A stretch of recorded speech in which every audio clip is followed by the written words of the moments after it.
không thể à phê thì con à không quen thì mà nó rồi đấy to lại trong mới to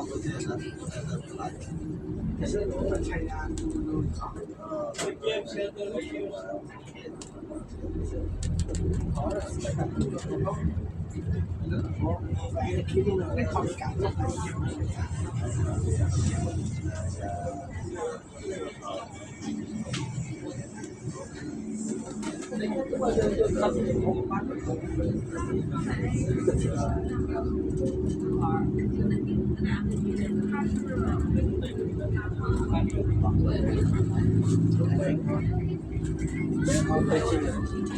cái này chắc mình bắt chân đại thử không ai lắm phải sót á là cho mình làm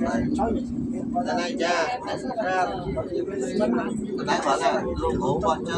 chân con cá này bên ốc bên chân